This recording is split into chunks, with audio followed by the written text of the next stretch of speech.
A Character by William Wordsworth. I marvel how nature could ever find space for so many strange contrasts in one human face. There's thought and no thought, and there's paleness and bloom, and bustle and sluggishness, pleasure and gloom. There's weakness and strength, both redundant and vain, such strength as, if ever affliction and pain could pierce through a temper that's soft to disease, would be rational peace, a philosopher's ease. There's indifference alike when he fails or succeeds, and attention full 10 times as much as their needs. Pride where there's no envy, there's so much of joy, and mildness and spirit, both forward and coy. There's freedom, and sometimes a diffident stare, of shame scarcely seeming to know that she's there. There's virtue, the title it surely may claim, yet once heaven knows what to be worthy the name. This picture from nature say seemed to depart, yet the man would at once run away with your heart. And I for 5 centuries right gladly would be such an odd, such a kind, happy creature as he. Starting with the title, A Character, this essentially sets the precedent for the rest of the poem, what it'll be about. Quite plainly means that this will be about the characteristics that make up a person, or otherwise known as a character. Starting with the first line, the use of I here sets the narrator and sets that the narrator will be speaking in a first-person point of view. While this doesn't necessarily affect the meaning, it is important to note. I do believe the meaning of this poem was simply that Wordsworth believes that there are so many characteristics that make up a person, and this poem will be based a lot on antithesis. So it shows that there's a wide variety of possible characteristics that make up a person. So moving on, we have the capitalization of nature here, which is an example of naturalism, as Wordsworth often capitalizes the most important natural elements to signify the importance that they have. The personification that nature could ever find space is also an example of naturalism, because it identifies nature as almost a person to show the impact and strength, the power essentially that nature has, that it could identify a person. Moving on, we have the use of the word contrast here, which sets the structure for the rest of the poem. The poem, again, is based a lot on the use of antithesis. So this really, which is the contrast between ideas using very different opposite words. So this really sets the structure for the rest of the poem to be all about contrast. Our first example of antithesis is here with thought and no thought, and paleness and bloom. Thought and no thought is obviously one that there is thought and one that there is not thought. So the use of no acts as the opposite here. And paleness and bloom are opposites due to the connotation of these words. Paleness is obviously a poorly connotated word. It has a bad connotation, and bloom has a happy, bright connotation, which helps to identify and show the stark contrast between the two words in this antithesis, and same throughout the poem. Bustle and sluggishness and pleasure and gloom are also 2 examples of antithesis, for the same reason that paleness and bloom. Simply that bustle and sluggishness are opposites, pleasure and gloom are opposites, and they're both defined by the connotation of the 2 words within the antithesis. Here we have repetition of the word theirs, as the 3rd line in the first stanza and the 1st line in this stanza begin with theirs. Weakness and strength is another example of antithesis, which is quite obvious. Weakness and strength are opposites. And again, an example of antithesis in this line, as strength is an antithesis of affliction and pain, which are essentially synonyms. And then we have a personification here as a quality or facial expression, like pain or strength could not actually physically pierce through something. Another example of antithesis ends this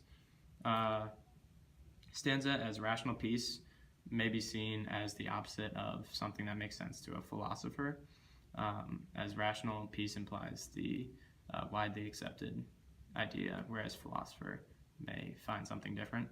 The punctuation used here, a hyphen, indicates a pause between these 2 lines, which helps to set up an antithesis, as Wordsworth wants the reader to pause when he reads Rational Peace and then Philosopher's Ease to help identify the antithesis between these two thoughts. Again, we have the repetition of the word theirs here. It is much more similar to the second stanza, as both begin with theirs. Fails or succeeds, again, an obvious antithesis, as they're opposites. Here we have the hyperbole full 10 times as much. The fact that he uses the word 10 there sets it up as a hyperbole because there's obviously no mathematical way to identify that there is more intention than there needs be.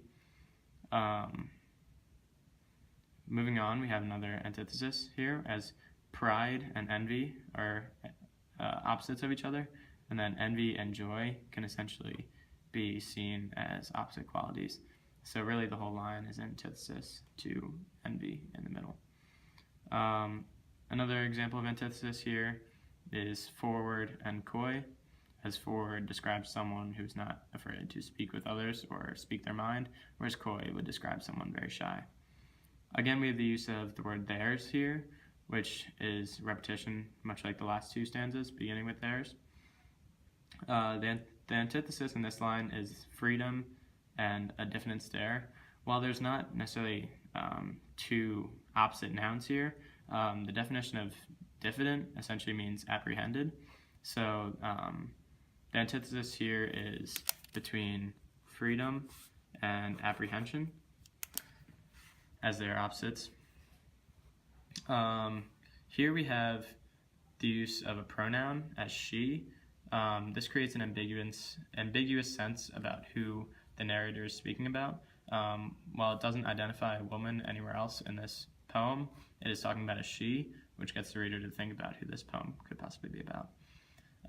We can also be seeing an inversion here, as the next line begins with theirs again, and this line ends with their.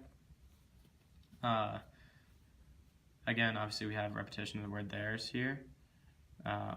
This is similar to the third line of the first stanza, as they both begin with theirs, and then these stanzas also begin with theirs. We also have an illusion here, a religious illusion, as while virtue can describe a quality of a person, it is also the seventh order of the celestial hierarchy, which essentially are the qualities one must have to be an angel in Christianity. The next stanza alludes to heaven, so while it on the surface may be seen that virtue is simply just being used to describe a characteristic, which is what this poem is about, it can be deeper seen as a religious illusion when paired with the use of...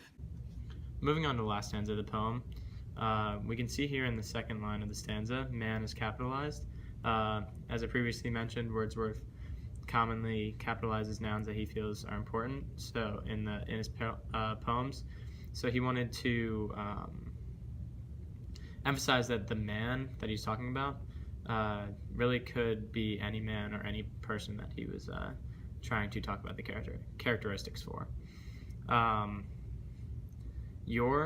The use of your as a pronoun really makes this a personal poem, as he wants to talk to the reader and have the reader able to relate to his work and have it feel personal. Again, he uses first person, so to establish the first person point of view at the end of the poem, when as he already used it at the beginning of the poem. The use of the word 5 here, he could have chosen any number of centuries, but he chose to use the word 5, and it's also in the 5th stanza of the poem. Well, I do not actually know the significance of the number 5 to Wordsworth. It was worth noting, as the number 5 was used in the 5th stanza. Finally, the last antithesis comes down here in the last line of the poem. Such an odd and such a kind creature, kind and happy, seem to contrast odd, as odd has a negative connotation, whereas kind and happy have positive connotations, and the word creature also has a negative connotation that goes along with odd. And then he chooses to end the poem on another pronoun to again use the ambiguity as he was not necessarily talking about any one man in this poem, besides potentially the use of this word man here, which really talked about the possibility of all combinations of characteristics that could make up a person within this poem. So all in all, this really is meant to contrast the two extremes in people's personalities, whether it be forward and coy, as he said in the third stanza, really trying to contradict the worst possible characteristic that could come out of someone's expression to the best possible in a variety of different combinations.